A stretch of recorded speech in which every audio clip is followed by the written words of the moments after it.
Welcome to Exam Edge YouTube channel. Choose the best alternative as the answer.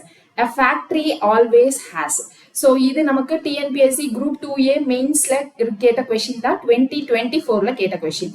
So இந்த question எந்த டாபிக்கு கீழே வரும் அப்படின்னா நமக்கு சிலபஸ்ல verification of truth of the statement அப்படின்னு ஒரு சிலபஸ்ல சப் டாபிக் இருக்கும், அந்த டாபிக்ல வரும். ஸோ இங்க என்ன அப்படின்னா ஃபேக்டரி ஆல்வேஸ் ஹாஸ், அதாவது ஒரு தொழிற்சாலை இருக்கு, அதுல யார் இருந்தாலும் இல்லைனாலும் அதை ஃபேக்டரின்னு சொல்றதுக்கு என்னது நமக்கு முக்கியமா தேவைப்படுது அதுதான் கேட்கறாங்க.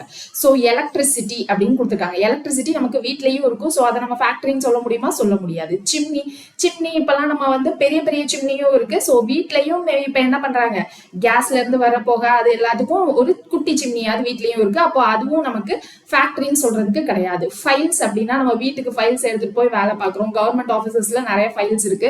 அப்போ ஃபைல்ஸ் இருந்தா அதை ஃபேக்டரின்னு சொல்ல முடியுமான்னு கேட்டீங்கன்னா சொல்ல முடியாது. ஸோ அப்போ என்ன இருந்தா ஃபேக்டரின்னு சொல்லணும் அப்படின்னா ஒர்க்கர்ஸ்.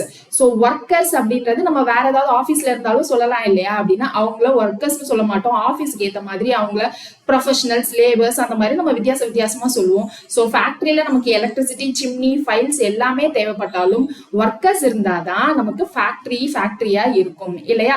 ஸோ இதனுடைய கரெக்ட் ஆன்சர் ஆப்ஷன் சி. இந்த மாதிரி நிறைய கொஸ்டின்ஸ் பார்க்கணும் அப்படின்னா மறக்காம சப்ஸ்கிரைப் பண்ணிக்கோங்க. தேங்க்யூ.